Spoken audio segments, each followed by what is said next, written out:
मित्रांनो, आपल्या समवेत प्रसिद्ध बैलगाडी मालक अभिजित भाई पवार आहेत. अभिजित भाई नमस्ते. काय सांगाल आज हिंद केसरी देशमुख पट्टा 61 फाट्याच्या मैदानामध्ये सर्जानं 11व्या सेमीमध्ये जो कारनामा केला त्याच्याविषयी काय सांगाल? सर्जा पहिल्यांदा तर मला सगळ्यांना सांगायचं की सर्जा मी घेतलेला 1.5 वर्ष झालं. आज म्हणजे गेल्या वर्षी सुद्धा त्यांनी म्हणजे हिंद केसरीच्या मैदानाला प्रत्येक कोरेगावला सुद्धा चिक्याबर लॉबी झाली. कोरेगावला ही तिथं निकाल दिला नाही लागून. म्हणजे सर्जाचं हिंद केसरी मैदानात नशीब नव्हतं, पण आज त्याचं नशीब त्याच्या हाताने त्यांनी पालटावलंय. आणि सगळ्यात महत्त्वाचं तर मी म्हणजे डॉक्टर साहेब बॉस आमचे त्यांना माझा खरोखरच सल्यूट आहे. आणि आमचे गुरुवर्य प्रवीणजी गजरे गोरखपूरचे त्यांना सुद्धा सल्यूट आहे.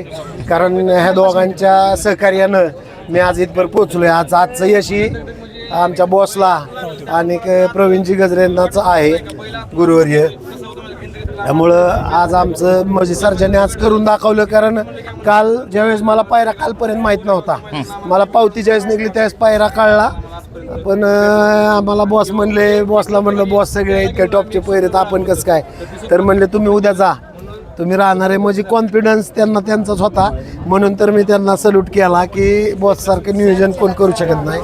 हे आपण त्यांना कधी विचारत नाही पायरासुद्धा, आणि ते पण आपल्याला सांगत नाही. पण आज म्हणजे त्यांचं म्हणणं काय असतं थोडक्यात की मोठे मोठे पैरे करून कोण बी राहतं, पण आज तुम्ही कुणाला बी घेऊन बारका असू द्या, कुणाला बी घेऊन राहचाल तेव्हा तुमचा बैल मानायचं. मग आज त्याने ती सिद्ध करून दाखवलंय की मी बारका म्हणलं तरी घेऊन पळू शकतो आणि हिंद केसरीला राहू शकतो. सर्जाचं 200 फुटाचं कोड तर आम्हाला सुद्धा आहे, ते आजपर्यंत सुटलं नाही. सकाळपासून सगळ्यांना वाटत होतं की आज सर्जा कमाल करेल मैदानामध्ये. आणि सकाळी ज्यावेळेस गटपास झाला, त्यानंतर सेमी झाला, त्यानंतर तर फार मोठा जल्लोष करण्यात आला. जवळपास भैया तुम्ही पाहत असताल की मैदान एका बाजूला आणि ह्या मैदानातले प्रेक्षक एका बाजूला, सगळं प्रेक्षक या ठिकाणी आले. तर काय सांगाल? प्रेम आहे सगळ्यांचं. आज त्याचा मोठा भाऊ मथुर म्हणजे काही बॅड पॅचमुळे राहिला नाही, पण खरोखर मथुरची जागा आज सर्जाने भरून काढली. आणि त्याची शिष्याची सुद्धा थोडं पब्लिकमुळे शिष्याचा सचिनचा सुद्धा प्रॉब्लेम झाला, त्याची सुद्धा जागा त्यांनी भरून काढली. ह्याचा आम्हाला आनंद आहे सगळ्यात मोठा, कारण दोन्ही माझ्या घरचीच बैल आहेत, सचिन आणि मथुर. बरं, आणि जॉकीच्या विषयी काय सांगाल? जॉकी भैयाला तर बैल पळतो ती आम्ही मागं बसणं म्हणतो. भैयाचं ड्रायव्हिंग टॉपचं आहे, त्यामुळं भैयाबद्दल काय बोलण्यात विषय नाही. भैया ड्रायव्हिंग सगळ्यात टॉप आहे आता सध्याला. भैया सकाळीच कॉन्फिडन्स होता, सकाळी तुम्ही म्हणलेला सेमीला आज राहणार गाडी आणि राहिली गाडी. राहणार म्हणजे सकाळी तो गटाला जाताना पळून गेला होता. 7-8 मुलं एका दाव्यावर लोंब काढली म्हणून बाईला अडकला म्हणून वाचला, नाहीतर सकाळीच तो पळून गेला. हा, तसं चालता विषय. ज्यावेळेस त्याला दुखापत झाली, आता आम्ही सुट्टीला पण खाली गेलो होतो, त्यावेळेस आम्ही बैल त्याच्या पायाला दुखापत होती. शंभू म्हटला पण घाटाला तरी गाडी कशी पळते की नाही ह्याची पण शाश्वती नव्हती, पण त्यांना सिद्ध करून दाखवलं. आणि चांद त्यानं देखील एवढं त्याला साथ दिली गटाला. म्हणजे त्याचा चांदचा विषय असा आहे की त्याची मूर्ती लहान आणि कीर्तिमान आहे. आज सर्जाच्या गळ्यात पळून एवढ्या स्पीडला ओपनला हिंद केसरीला राहणं म्हणजे सोपी गोष्ट नाही. आज सगळे म्हणजे महाराष्ट्रातले बऱ्यापैकी आपले मातबर बैल आहेत इथं आज त्यात. आणि आजचा पल्ला हा चॅलेंजिंगच होता सगळ्या बैलांना, म्हणजे सगळ्याच बैलांना चॅलेंजिंग होता. पण त्या चांदनी सुद्धा सर्जाची साथ देऊन त्याने बी दाखवून दिले की त्याच्यात पण धमक आहे ती. त्याच्या पण डोळ्यातनं थोडेसे अश्रू आले घेत वाटतं, काय सांगा? त्याचे पण कदाचित आनंद अश्रू असतील, कारण आमचा हिंद केसरीचा गुलाल आम्हाला नव्हता, आज त्याने दिला. आपण त्याला घेतलेला तर आपलं सार्थकच झालं. बाई आता ज्यावेळेस आम्ही चांदच्या सहकाऱ्यांची देखील मुलाखत घेतली त्यावेळेस ते स्पष्ट बोलले की सर्जाला तुम्ही कमी लेखू नका, सर्जा काय चीज आहे. काय झालं मध्यंतरी कुठं गटाला कुठलं काय कमी काय लय काय माणसांनी बोलले, काय गाणी टाकली, असू द्या. आम्ही उत्तर तसं देत नाही. आमचा वाघ उत्तर द्यायला काय उभा असतो, आणि अजून लय द्यायच्यात उत्तर. आताशी सुरुवात केली त्याने, अजून काय त्याचं वयलंय नाही, ते अजून जुळला सुद्धा नाही. त्यामुळे त्याला काय कमी नाही, तो आमच्या मनाला माहिती तो काय करू शकतो. सोलापूर जिल्हा जवळ आहे या ठिकाणी, त्यानंतर लातूर आहे, त्यानंतर धाराशिव आहे. त्या भागातनं सुद्धा जबरदस्त फॅन्स त्याच्या आज सकाळीच लवकर आले होते. लय फॅन्स आलेत, त्या फॅन्सचं सुद्धा मनापासून आभार आहे. की ती त्याच्या मागं कायम उभी राहतात, हार असो या जीत असो, कंटिन्यू त्याचे फॅन्स त्याच्याबरोबर असतात. त्यांचा आभार तर आहेच मनापासून.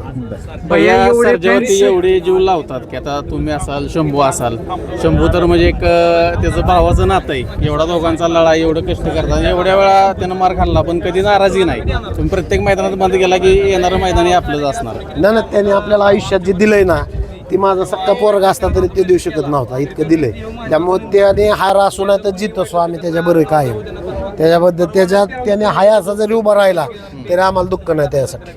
भैया शंभू पण सकाळी म्हणाला की जरा स्वभाव थोडासा वेगळा वाटत होता, सकाळी त्याला तापटपणा वाटत होता त्याचा. ना तो अलीकडे तापटच करतोय, सकाळी पण तापटच होता तो. हा. आणि तापटच्या दिवशी आम्हाला हे कळतं जागेवर की तो काय करणार आहे आज. बरोबर. फक्त त्याला बैलांनी साथ दिली पाहिजे.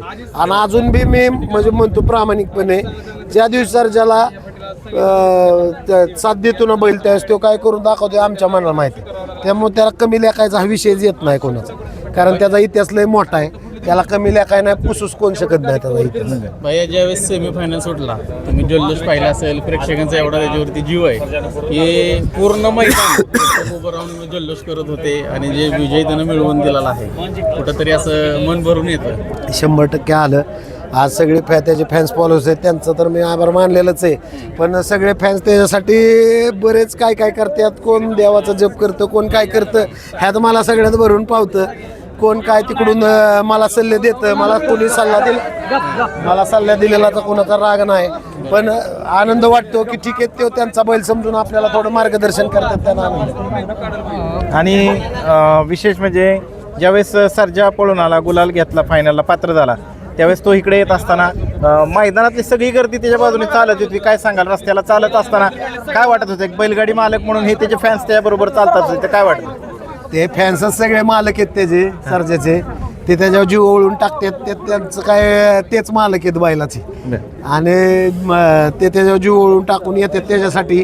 त्यातला आनंद आहे आपल्याला बस. जवळपास नाही म्हटलं तर 1000 ते 1500 पब्लिक आज प्रेक्षक गुलाल घेतल्यानंतर आज पाठीमागे आले, सर्व पाहू शकता प्रेक्षक. काय सांगाल, हे या चाहत्यांच्या प्रेमापोटी आणि त्यांचं कुठेतरी मनात इच्छा आहे त्यासाठी पोहोचतो? 100% त्या सगळ्यांसाठी पळतो. जे त्याच्यासाठी एक फुल नाही, फुलाची पाकळी जरी काय करत असेल तर तो पळतो, त्यांच्यासाठी पळतो.